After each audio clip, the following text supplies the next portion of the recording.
we had a hard time.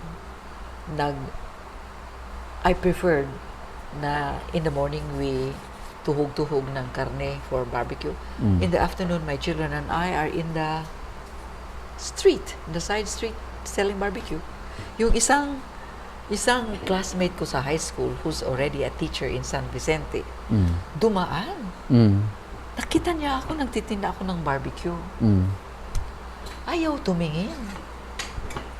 Siguro iniisip niya, anong nangyayari sa Valedictorian?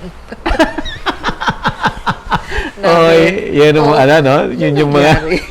Sa Valedictorian namin, ba't nagtitinda na lang siya ng barbecue? Nandun na siya. Sabi ko, huy, halika. Sabi ko, bumili ka naman ng barbecue namin. So my children were there.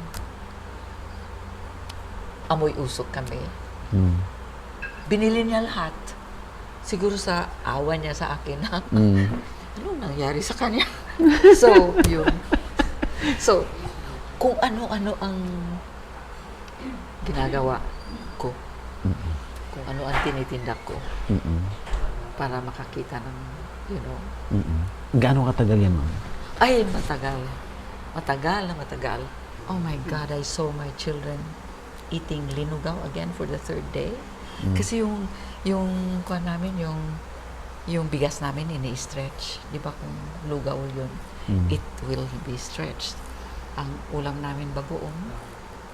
So, I was looking at my children. I said, this is not the kind of life I envision for my children.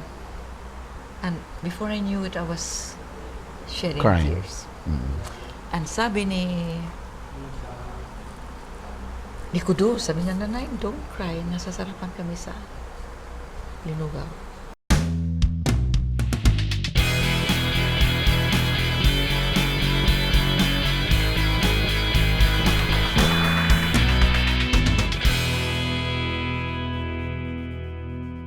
Available na po ang Agribusiness merch sa Shopee. Ang link nasa description box. Mamalengke online sa onlinepalengke.com, your original, trustworthy online palengke. Thank you sa mga donors sa aming Give a Grocery to Farm Workers Project. For donations, contact us. Pwede rin sa YouTube thanks. Just click the thanks button.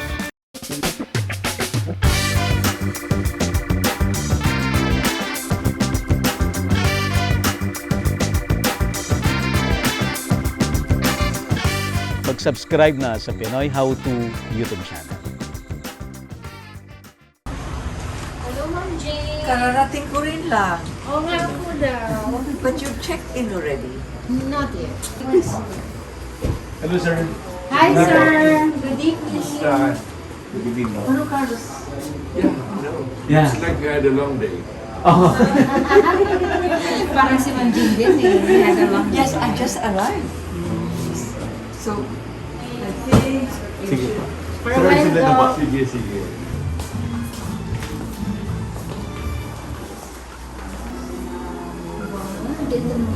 Wow, nice place. Thank you. Ma'am Jane URBANIK po kasama natin. Kumusta po, ma'am? I have been looking forward. Sabi ko, ay, 16 na. Darating na sila. Nagkita tayo doon sa Farm Teach. I'm also a member of Farm Teach. Oo. So, yun ay parang advocacy namin nila, Ma'am Terry.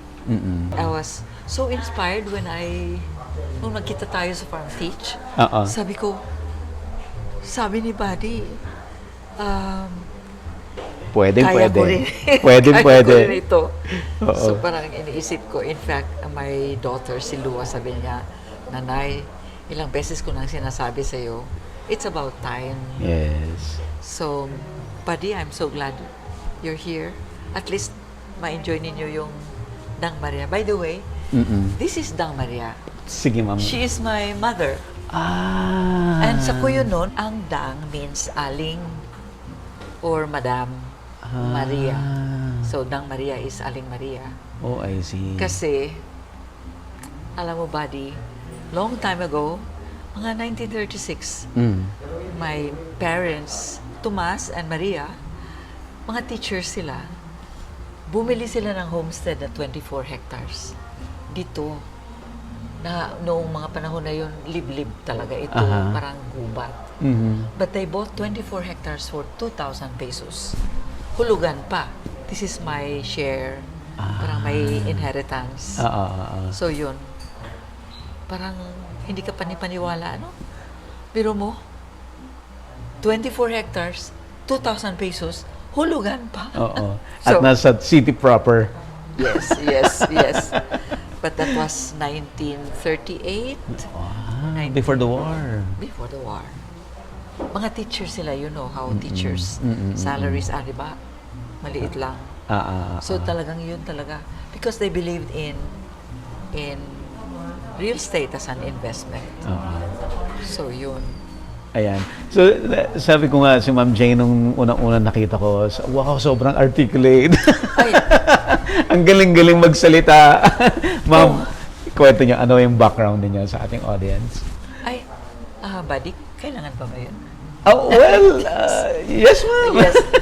Kasi, I was born here. Dito ako pinanganak, pero doon ako lumaki sa Cuyo. Cuyo is an island. Is an island. It is an island. Is it a municipality? Yes, pero ang isla na yon, dalawang munisipyo na ngayon, Magsaysay at saka Cuyo. Pero yung buong island is Cuyo. Since my father went to Silliman University, nung institute pa yun, so kaming lahat pinaaral doon dahil he believes in the education body. You know, I worked with the Development Academy of the Philippines sa Human Settlements. And then one day we decided to come back. So, since I was looking for a job na hindi 8 to 5 routine, kasi mga anak ko maliliit pa, ayaw ko na maiwan ang mga anak ko sa katulong. So, yun, ikot ng ikot ako, I was looking for something which is yung ang oras ko ay hindi nakatali doon sa opisina. May nagbanggit sa akin, baka pwede ako mag-radio announcer. So pumunta ako sa radio station. Sabi ko, ba't walang ko yun on program? Sabi niya, walang magha-handle. Kasi si Mrs. Hagidor nandun na sa state. Sabi ko, I know somebody. Sabi ng manager, sino? Sabi niya, ako. May training ka ba? Wala po. Pero you can train me. So yun, I have been in broadcasting for more than 30 years. Wow. So yung kwan ko, yung aking yung you call it format is a talk show. Talk show, okay. And I interview people. I also feature ethnic music, yung kuyonon at saka mga environmental compositions ng mga local artists. Wow. So yun. So I enjoyed this. And then later on, noong panahon ni Speaker Mitra, nakikinig yata siya sa radyo. Okay. So, narinig niya ang program ko. Sabi niya, who's that girl? And then somebody said, ay, naku, si Kwan yan, si Jane, Timbangkaya, taga Kuyonon yan. I like to meet her. I like this format. Then, pinatawag ako. And at that time, I was also working for the Palawan Integrated Area Development Project. Pinatawag niya ako and then pumunta ako doon sa Congress.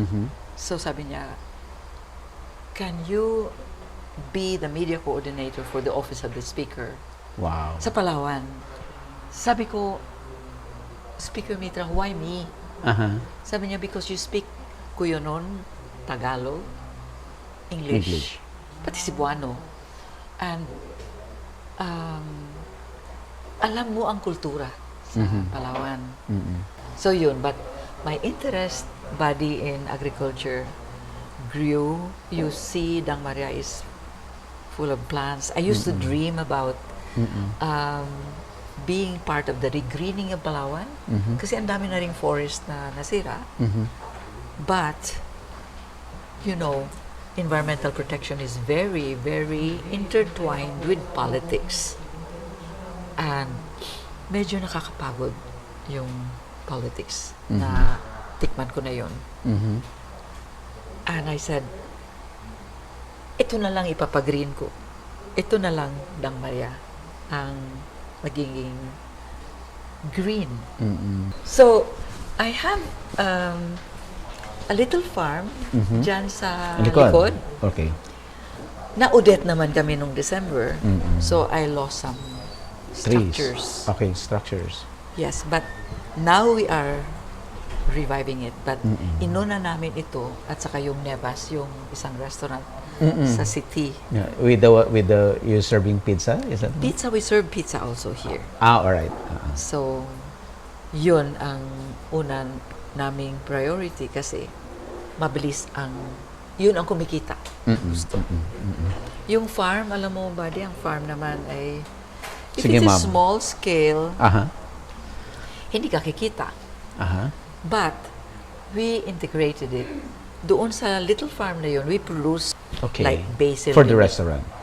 For our restaurants. Kasi yung anak ko na isa, may 2 restaurants din. So, we use a lot of basil, oregano, tarragon for our tea, and marami pa. Alugbati, ang daming wild gulay dito, yung talinum. I don't know if you know that. Talino. Yes. In Okay. Ilocano, they call it talilong. It grows everywhere. So, kamote and pipino. Ma'am, gusto ko nang balikan yung sinabi mo na yung farming kung maliit lang, hindi kikita. Hindi kikita. What is talaga. small? What is small is pakonti-konti na... Would you like to stay here? Sige pa. Pakonti-konti na sitaw, kamatis, mga ganon. For home use, maybe. Pero kung hindi malakihan, it's so difficult to earn from that unless yung farm mo is integrated. Integrated. Meron kang chicken, meron kang maliit na piggery, basta mayroon kang binibenta araw-araw. Araw-araw. Yung mga farmers, ito buong Pilipinas. Palawan. Okay. Buong Palawan na ikot ko na. Okay. The farmers would usually say sa mga anak nila, anak, mag-aral ka ng College. yes, get good grades, mag-excel ka, And find a good job. and when you graduate, pag-aagawan ka ng mga kumpanya. Alright. Ayaw na namin na kayo matulad sa amin. That is the kultura. So, ang hirap pong tanggalin yan. So, you have graduates of UPLB and other agricultural schools and universities. They end up being technocrats. They end up being in the agencies like the Department of Agriculture. Okay. And then all the other, like here, Palawan Council for Sustainable Development. Ganun. And then they advise farmers.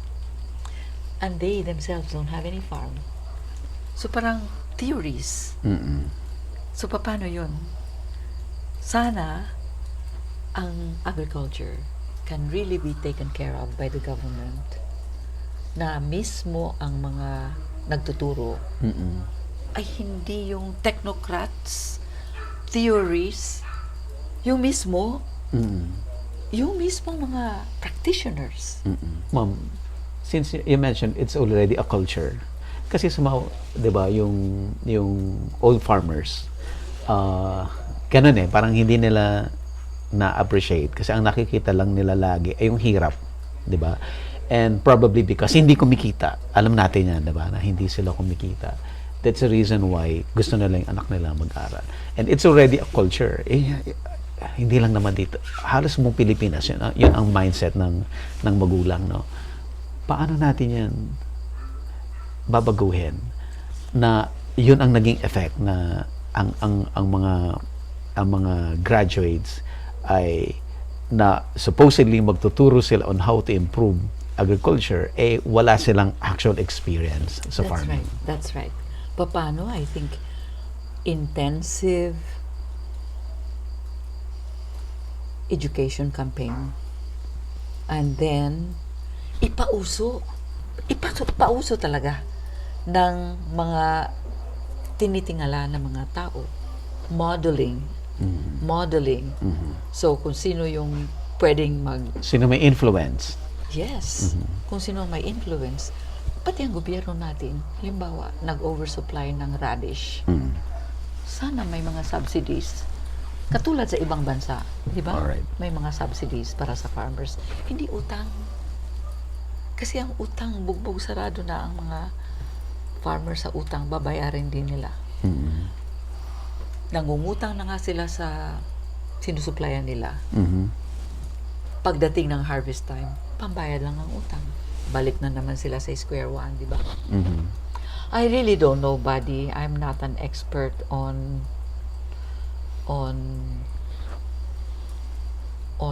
how to really change agents na kailangan natin dito.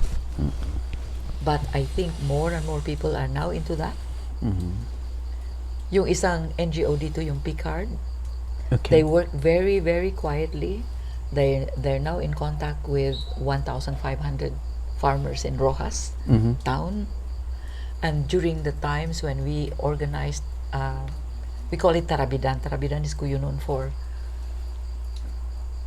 working together. Okay. So this is so full of merchants with their own tents. Merchants were selling vegetables, All right. selling souvenir items, selling ornamental plants, and then food. More than 100. So in one day we have 3,000 people coming and going sa registry namin. So truckloads of vegetables coming from Rojas and from here. Ma'am, itong na-mention nyo na activity, are you the one working for that? Yes. It's here at Dang Marias. Okay. I am also a member of the Chamber of Commerce, Puerto Princesa Chamber of Commerce. We also started something like that. It's called Barakalan. Barakalan is a place where you buy things. And it's a training ground for young entrepreneurs na kahit papano nagagraduate sila na meron na silang mayor's permit and things like that. So it's helping and really enhancing entrepreneurship. The micro, The small. micro and medium enterprises. So you're teaching the farmers to be an entrepreneur. Yes. Walang kisa pupunta pa sila sa middleman. So farmers are introduced also to restaurants. All right. So they can supply restaurants directly. So from the farm to the table of the restaurants. How many beneficiaries you have, ma'am? Merchants? Yeah. Merchants? More than 100. Merchants are the farmers. The merchants are the one nagtitinda dito. Kasama yung mga farmers. All right. So yung mga farmers sa Rojas is 1,500, Okay. which is being coordinated by Picard. Okay.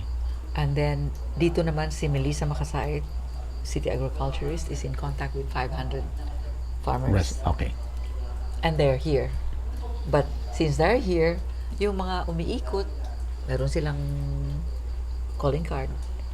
Diretso na sila doon sa consumer. So, yun ang... I don't know, buddy. I don't know how, but I think our government, I don't really think that kaya ng gobyerno lang.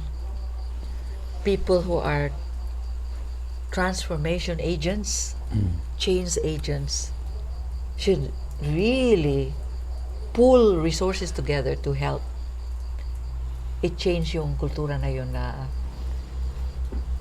kawawa kami ng mga farmer, walang kita, mahirap na mahirap.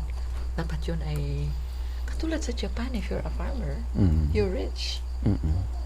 In the States, oversupply sila ng isang produkto, sinasubsidize nila. In fact, tinatapon nila para ang price hindi bumagsak. Diba? So, kamusta, ma'am, yung ginagawa ninyo so far? Asan kayo doon sa target ninyo mangyari? In relation, I'm part of Farm Teach. It's Okay. an extension program. katulad ni Doc Fernandez. Mm-mm. And hopefully, through Farm Teach, it's a private initiative, we can orient more farmers, hindi lang farmers, more people to get into farming. Hi, buddy, I don't really know if I'm still alive when the transformation is already widespread and massive. Yeah. Because it takes time. Yes. Things of the mind and the spirit, it takes time. Ang layo pa natin sa pukpukan. That is reality. Yeah. So, what you're doing is also creating awareness. And nakaka-inspire yung ginagawa ninyo. That's Thank you. something. Ang sarap ng kain natin sa Farm Teach, no? Yeah. Ano talaga, ma'am, yung kung iisipin mo, sobrang madugo yung problema. Parang Right ang now, hirap isipin what would be the solution. poverty pa rin ang problema natin. Paano makaahon yung 2/3 of the population? And it affects everything because how can you be empowered? Wala kang kita. Kahit sa mag-asawa, buddy, kung ang isa walang kita, wala siyang power. Pag sabi ng asawa niya, upo ka rin, tayo, tuwad, you don't have power. But when you have your own income, nandun yung respeto na mutual. Kasi kung sinuntok ka ng asawa mo, pwede ka nang magsabi, this is not the way I expected our marriage to be. So, warning. Or, some people just couldn't handle that. So, we have to empower people. For people to be able to vote wisely, to be able to decide for themselves what they want their lives to be. So yun, how so many people together can do something about it. The church, the civil societies, yung moral values natin should, and our perspective should change. Diba? Katulad ninyo, hindi naman uso noon yung mga vlogs. Ngayon you're into that because you know it's needed. So yun. Ayan. And Mag-lighter, ano naman tayo. oo nga. So, kailan ka mag-vlog? Ay, nako. I'm going to watch your vlog first. Kung paano nyo ginagawa. Okay. Oo na, maybe I can learn something and maybe hindi na ako maduduwag. And then I can contact you. You've been in broadcast for 30 years. Eh, ang kaso sa broadcast naman, nobody can see you. Okay. Diba? Kahit ganyan ka doon sa upuan mo, you're the only one in the studio, diba? So maybe I can really learn from you. So yun, being able to interview people is not difficult for me. Yes. Kasi nasanay na ako doon. And when now at my age, I'm 72, when I talk about something and it's really from experience, then I can talk from the heart. Yeah. That's yun po yung yung once na i-communicate mo yan, na you're talking to people coming from the heart, immediately you can easily get yung audience mo na for you. Yeah. Kasi makaka-relate sila. Yes. especially at this time, I really feel strongly that people should start planting in their own backyard and not have to buy alubati, kamote. Ang dali-daling itanim yun eh. We have to have a restaurant kasi doon ang kita every day. Hindi pa pwedeng farm lang. Kaya nga sabi ko kay Terry, that's good move na magkakaroon sila ng restaurant. Tabing kalsada. Hindi pa pwede. That's where you get. Yeah. Sabi ni Ma'am, kay Ma'am Beth Tugas, ang sabi niya kagabi, kahapon, ay kung farming lang, it's hard. Kailangan may other business model. That's the reason why nag-offer siya ng accommodation. Bed and breakfast, the same thing with us. The same thing with you. Hindi pa pwede. Bed and breakfast. Here, we have another restaurant. Our old restaurant is 22 years old. In town. Yun parang, that's the chicken that lays the eggs. Okay. On a daily basis. But here we have weddings. We have events like, birthday parties and reunions. Hindi kami nag-close nung pandemya. And we continued because, when you stop, you lose the inertia. Pag mag-reopen ka, you have to, ang hirap, parang yung switch. You need more electricity to keep it running again. So yun, we didn't stop. During the pandemic, what we did was beautify the garden, improve the garden, produce more plants, because we need plants also in our other restaurants. We learned that for us to be able to survive as a restaurant, your food should be masarap. Okay. Your price reasonable. Service is good, fast. Although we're not a fast food, so it's not like turo-turo ka lang dyan and then nandyan na. So that's good food quality na masarap. Price is reasonable. Service is good. Ambience. Promotion. Yes. And the best is still word of mouth. Yeah. Yung mga nakapunta na dito, magdadala uli ng ibang clients. Ako naman, I wish we'll have more clients, but I also don't feel so bad when hindi kami puno sa restaurant.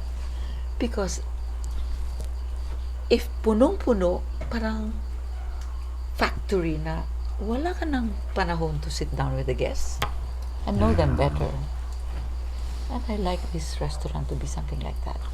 You come here, pag alis mo, may kaibigan ka na dito. Especially people from outside Palawan. So, yun, it doesn't have to be.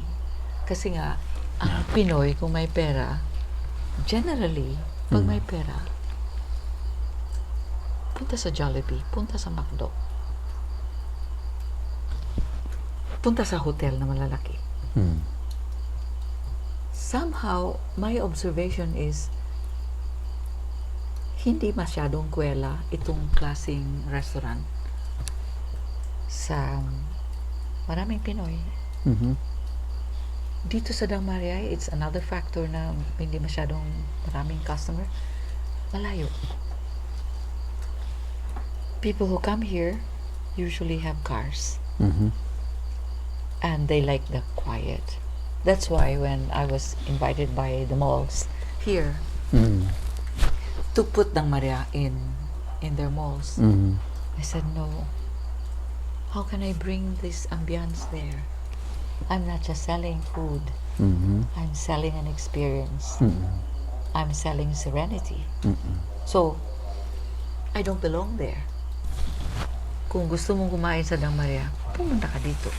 Because this is a whole package. So you mentioned po yung not the majority ng tao are the one coming here, So, sino po yung mga tao na pumupunta rito? People like you who would appreciate something like this. Filipinos have been exposed to other cultures. Foreigners. Yeah. They come here and they say, wow, mayroon palang ganito. Mhm. And then they taste our food. For example, like the pastas Mhm. na in the past, pag noodles yan, puro ang tawag ng mga tao, spaghetti. Mhm. Diba? Mhm. Kain tayong spaghetti. Usually it's with the red sauce. Mhm. But when our restaurant opened 22 years ago, and my son, si Kudus, Mhm. has gone to Miami and studied culinary arts there and worked in a French fine dining restaurant. He introduced all kinds of pastas, Okay. like seafood pasta, tuna al pesto, and then carbonara. People now are beginning to order isang carbonara, please. Tuna al pesto. Mhm. So, it's part of the education. Mhm. In the past, people would say, pabili nga ng pizza pie. Mhm. Eh, ang pizza is Italian for pie. Mhm. So, basically, when you say pizza pie, you're saying pie. Diba? Okay. Oh. So, pizza, that's pie. Dapat makatikim kayo ng pizza namin dito. Mhm. Okay, Ma'am Jane. I have follow-up questions kasi you mentioned na dapat magandang service, masarap na food, Ang magandang price. ambience, Ang and price is magandang reasonable. experience.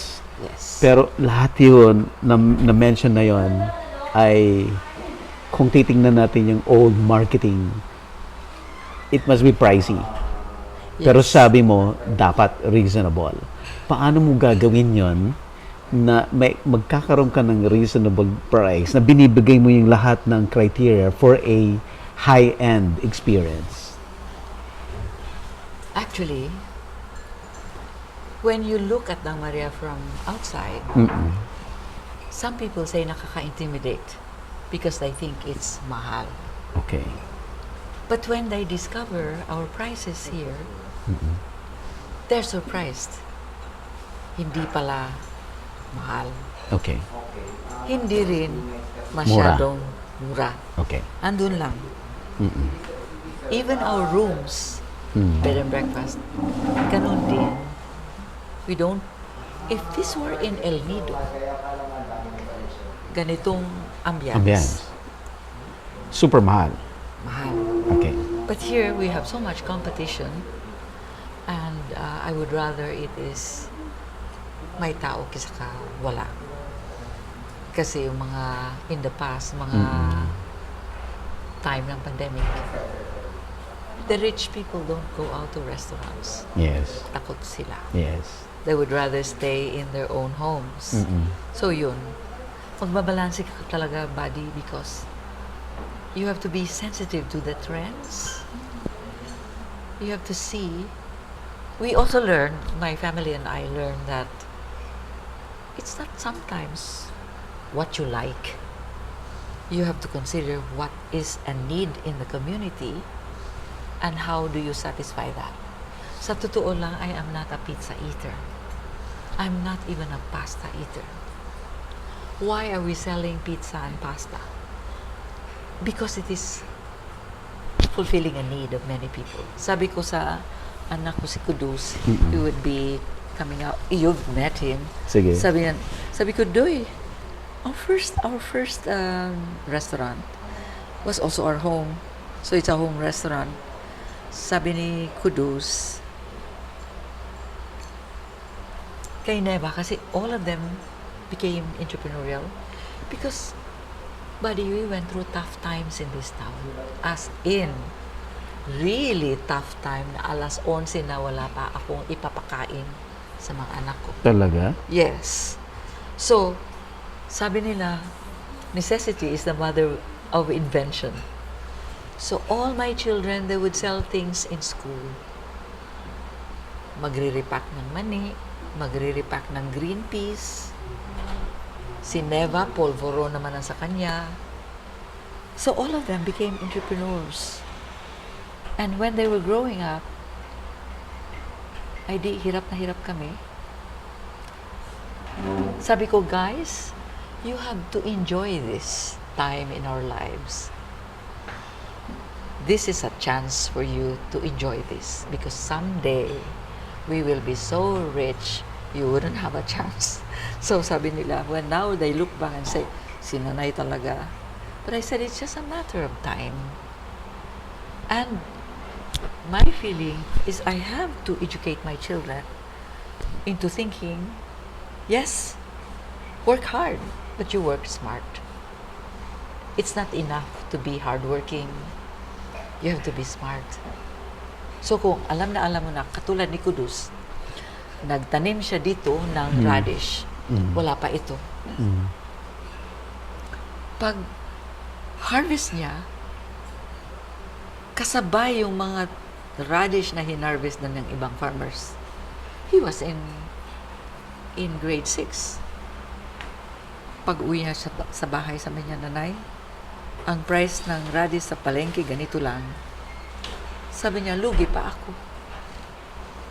So sabi ni Corinne, yung ate niya, sabi niya, Kudus, gawin nating pickles. So they made the radish into pickles and they were making lako sa mga banks, sa mga, offices ng gobyerno. They sold it all. One day, Kudus also said, Nanay, I want to have a bicycle. Sabi ko, Doy, I don't have money for a bicycle. Think of something. So sabi niya, Nanay, pwede kaya akong magtanim ng mga mahogany seedlings na ibenta ko. Sabi ko, oo. But sabi niya, I don't have money for polybags. Okay. So sabi ko, I don't also have. Why don't you go to Auntie Lulu, Auntie this, and then yung uncle this. Tell them about your plan to plant seedlings of mahogany. May mga lupa sila na pwedeng taniman and ask them for a 50% down payment. Which he did. So, that summer, he had his bicycle. Wow. So, yun. So, teaching the children how to make money is important. Ikaw, buddy, di ba? Ganon din ang kultura ng familia. Study very well, get good grades, and so on. Did you ever hear them saying, Huy, buddy, kahit maliit ka pa, magnegosyo ka na. Di ba? Walang ganon. Di ba? Yeah. So, Despite of yung nanay ko ay nagtitinda, pero never niyang sinabi na magtinda ka. yes. Kasi ayaw niyang ikaw magsakripisyo katulad ng sakripisyo niya. Yun ang to teach the children the dignity of work and to remember that when you are working, it's like worshiping God because you're serving. Saan ang gagaling pagkain natin, di ba, sa farmers and fishermen? And yet, they are at the lower rungs of society. So yun ang medyo masaklap. We have to teach our children to be proud that they know how to plant and they know how to make money. We had a hard time.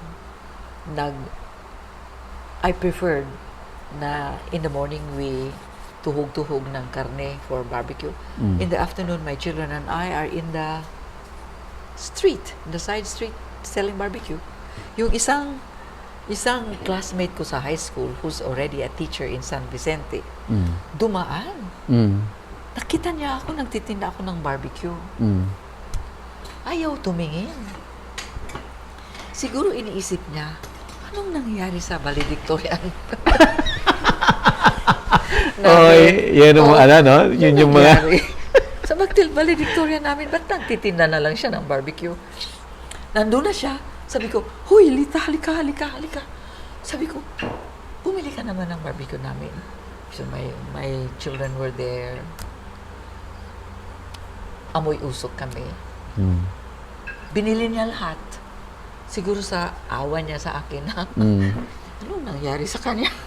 So, yun. So, kung ano-ano ang ginagawa ko, kung ano ang tinitinda ko, para makakita ng, you know. Gaano katagal yan, ma'am? Ay, matagal. Matagal na matagal. Oh my God, I saw my children eating linugaw again for the third day. Kasi yung kuha namin, yung bigas namin ini-stretch. Di ba kung lugaw yun, it will be stretched. Ang ulam namin bagoong. So, I was looking at my children. I said, this is not the kind of life I envision for my children. And before I knew it, I was shedding Crying. tears. And sabi ni Kudo, sabi niya, nanay, don't cry. Nasasarapan kami sa linugaw. And then one day, this is something I want to share with you. I was also selling insurance. And one day, my daughter, Corinne, nakaganyan siya doon sa pintuan namin. Sabi niya, nanay, uwi na lang tayo sa kuyo kay lolo pati kay lola. I said, bakit? Sabi niya, ang pagkain sa kanila hindi na uubos. And I said, Nini, don't worry. Sabi ko, look at the birds. Yung mga ibon na yan, inaalagaan ni God. Mas lalo tayo, God will always provide for us. Sabi niya, nanay, kasi yung ibon na yan, ang kinakain, uod din lang. Tayo, kailangan ng bigas, ng gatas, ng ganito. Sabi ko, don't worry. So I went to my room and I was praying, but in front of me is my prospect list for the insurance. So when I was praying and I said, God, please help me. Without opening my eyes, I just pointed there and I saw it was the name of a friend of mine who I met in the palengke and was telling me, asking me, ano ba yung binibenta mo yan, Jane? Sabi ko, insurance. Sabi niya, gusto kong magpa-explain sa'yo. Sige, I said, her name is Esther. Pupunta ako sa iyo. That day, pag tingin ko sa wallet ko, ang laman ng wallet ko, pamasahe ko lang papunta doon sa kanila. Kung hindi ako makabenta, lalakad ako pa uwi. So, in my mind, when I'm selling insurance, I would always say, while I face the mirror and say, today you will make a sale. Pangpalakas loob. So, pagdating ko doon sa, of course, you have to be postura, di ba? Shoes, stockings, and very well-dressed. Pagdating ko doon sa gate niya, ando na naman, sabi ko, Diyos ko, tulungan mo ako. Katok. Pagbukas niya, buti na lang nandun siya, sabi niya, oh, Jane, napapunta ka sa akin. Anong kailangan mo? Sabi ko, Ting, di ba gusto mo magpa-explain about insurance? Ay, oo, pasok. In 10 minutes, I told her about insurance. After 10 minutes, sabi niya, kailan yan magbabayad? Di ba pag ganyan, buddy, that's buying signal? Yes. Sabi ko, pwede kayo. Pinalabas ko na yung aking application form. Ano na ang birthday ng anak mo? Ganito, ganyan. Yung mga anak niya, 3. Hindi ako tumitingin sa kanya kasi baka magbago yung isip niya. So, sige rin dikta niya. Oh. After that, sabi ko, Ting, you sign here. Pirma rin siya. Ibig sabihin, tuloy-tuloy yun. Sabi niya, magkano? At that time, this company allows you to retain your commissions right away. Ang i-remit mo na lang yung what's for the company. Sabi ko ngayon. So she paid quarterly. Ay, quarterly, malaking bagay na yun. 3 yun eh. So she went to her room, she came out, and then she paid me. And then, pinigtas ko na yung conditional certificate which you can hold and while I submit the documents to the home office in Manila. So, sabi ko, congratulations, your children are all insured. Sabi niya, siya nga? Sabi ko, insured na? Sabi ko, yes, congratulations. Sabi niya, ang kaso lang, Jane, pakiramdam ko, para ako na-hold up. So, ganon. Pagdating ko sa bahay, I passed by Leonor's Mini Mart and I got things which are easy to cook like noodles, bigas, loaf bread, and pagdating ko doon, pero may mga chippy sa on top so she can see it for the children. Nandun pa rin siya. Sabi na, nanay, are those ours? Sabi niya, did you meet God? Nagkita ba kayo ni God? What can you say to a 5-year-old? I said, yes. So, this is my story of the hardship. The more I was tested, the more I had faith in God. Prayers. So, yun. Ang layo na natin sa farming, no? Oh, okay lang ba? Comfort food. Parang meron siyang, may beans ba? Tama? That's lumabang. That's... This is what differentiates us from the KBL ng Ilonggo. Ah, okay.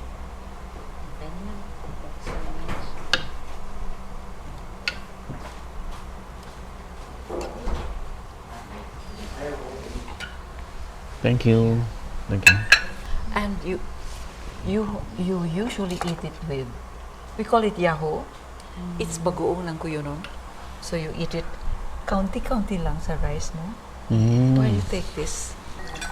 So, alam mo, buddy, when people hear stories about this, the stories I say, it's very hard for them to believe. Because they did not see kung gaano kahirap kami. Now, my daughter has McCoy's, and McCoy's, dalawa na rin, McCoy's, San Miguel, and McCoy's in SM.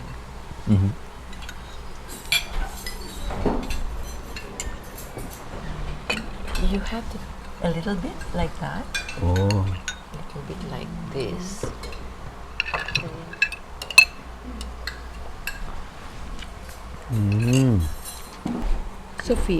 Sophie, take. You have to eat it when it's hot.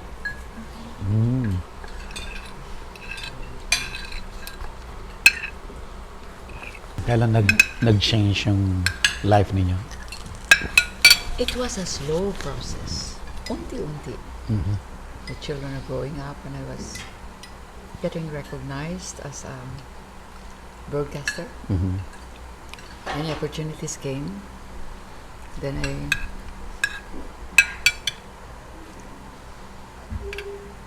I cannot really say na ipipinpoint kung ano yung Kailan? landmark period. But it was a slow process. Talagang gapang. So yun, parang feeling ko, right now, nobody can tell me about poverty because we have gone through that. So your story is a success story.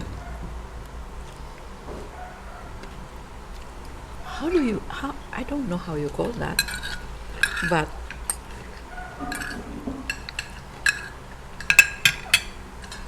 success is a way of thinking.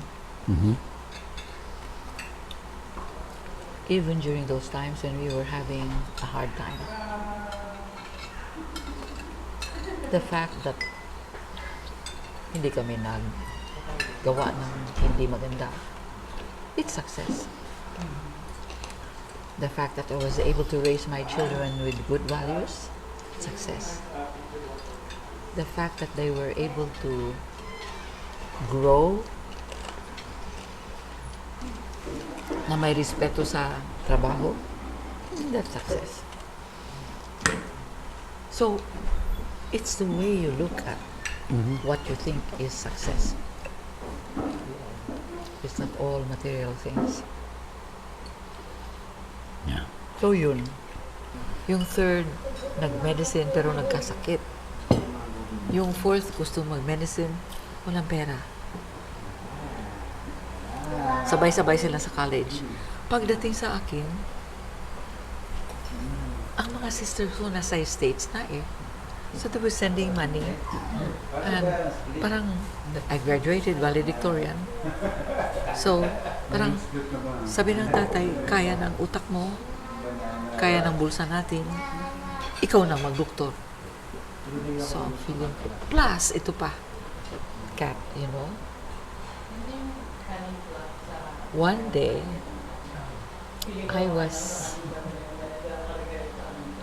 high school, and then my next brother, 5 years younger, was in elementary, and another sister elementary pa. Yung auntie namin na neighbor namin, ang lalaki ng duhat niya, ayaw mamigay. So, lunchtime, you know, she's sleeping. Dala-dala kami ng asin. Pati basket. Makyat kami doon. Ay, yung, di ba yung mga ripe ones andun sa taas? Doon kami. You were eating and putting things in the basket. May nga nalaglag. Mga duhat na mga magaganda. When we saw our auntie, namumulot ng mga nahulog namin. And I said, oh my God, wala kaming kaimik-imik. Yung kapatid ko na lalaki, kinakagat na siya ng ariputos. Nasa puno sila. Oo. Nangalaglag. Oo. Kinakagat na siya, sige, hindi siya makagalaw. Nung auntie namin na laon is old maid. She went inside her house. Nung inside her house na siya, kaming tatlo, we decided to push. Eh si Alvin, next to me, hindi niya alam yung trunk. May nakabalandria doon na GI sheet na kalawangin. Ay doon siya bumagsak. Sus, ang sugat niya from here to here. We were scared of my mother. My mother is a disciplinarian. Siguradong papaluin kami kasi nagnakaw kami. Sus, sabi ko kay Mary, our youngest, takbo, kumuha ka ng karayom at saka sinulid at saka garter, saka mertiolet and iodine and so on. Takbo rin siya. Linagyan ko ng tourniquet para hindi na, kasi yung dugo, sige. Tinorniquet ko, and then, linagyan ko ng, yung pinakamalaking karayom, linagyan ko ng sinulid, linagyan ko ng mertiolet doon. Ginaganyan ko, ang tigas-tigas pala ang tigas ng balat. Ayaw pumasok. Yes. Ba't nga niyo po Sabi niya, Manang Jay, masakit. Sabi ko, tiisin mo. Oh my. Kasi si nanay, mas masakit mamalo at mangurot. Kinagawa. My sister, she came upon us kasi hindi naman siya natutulog. My sister is already older than us. Pagkakita niya sa akin na susulsihan ko na yung talagang tatahiin ko na. She was hinimatay. Hinimatay siya. Oh my gosh. So, ako naman, I was more scared of my mother. Still. She was the one, nung siya ay she was the one who told my mother that my brother was brought to the hospital 9 stitches. Because of that, they think I'm really cut out for medicine.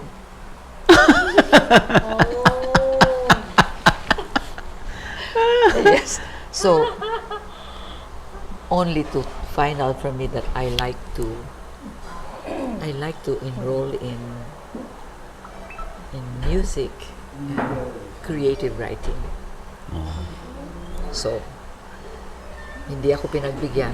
Mag-aral ka, kaya na natin ito. So, I graduated for 4 years sa medicine. I mean, Pre-med. pre-med. So, it was my brother na sinusulsihan ko. Nung malaman niya na hindi ko gustong mag-doktor, sabi niya, tatay, ako na mag-doktor. So, he's now the CEO of the Cooperative Hospital. Pediatrician. So when my mother heard me on radio and enjoyed it, and she was staying with my brother who's a doctor, sabi ni Alvin kay nanay, you see, you should never have forced her to go into medicine. She doesn't fit in medicine. And sabi niya, that's what she likes to do. So when I was in Palawan Council for Sustainable Development, I was the director of development communication, training, community mobilization. That's when I started producing musical play. This Pistaka Guban, this massive, at one point 31,000 volunteers going to the watershed and planting trees. And songwriting contest, torch parade for the parang alsa masa for the environment. And then when Mitra lost, and I was associated with Mitra, that was when I went to Edward Hagedorn and said, please adopt this project. And he did, and he's been receiving awards for that. So I ended up doing exactly what I like. That's why I don't dictate to my children. Andito pa rin tayo sa Daang Maria, kasama pa rin natin si Ma'am Jane. Ma'am Jane, can you please tell us, our audience, ano po yung contact details, yung mga gustong mag-check-in dito sa bread and breakfast niya? Mga kaibigan, pwede kayong tumawag sa 0917-512-8909. Yun po ang contact number namin dito. At alam po ninyo, ang Daang Maria ay nasa Manalo Street Extension, Barangay Bangkaw-Bangkaw, Puerto Princesa City. Thank you so much. Ayan. Ang ganda po ng place. Kakaiba. Ambience. Naku, perfect. Masarap ang food.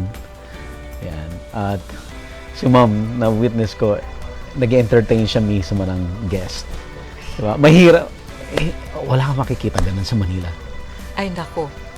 Alam mo, buddy, ang goal namin dito sa Daang Maria is sana mapasaya namin.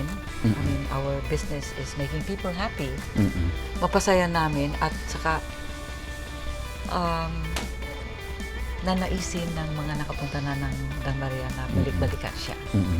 So I hope pati ikaw, pati si Kat at si Sophie ay makambak-ambak dito sa Daang Maria. Yes, Ma'am.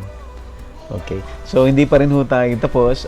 Tomorrow, umaga, pupuntahan natin yung farm ni Ma'am. Yes, Odette. Pero we're reviving it. Sige po. Ayan. Thank you so much. Available na po ang Agribusiness merch sa Shopee. Ang link nasa description box. Mamalengke online sa onlinepalengke.com. Your original, trustworthy online palengke. Thank you sa mga donors sa aming Give a Grocery to Farm Workers Project. For donations, contact us. Pwede rin sa YouTube Thanks. Just click the Thanks button. Agribusiness, how it works. Instruct, inspire, succeed.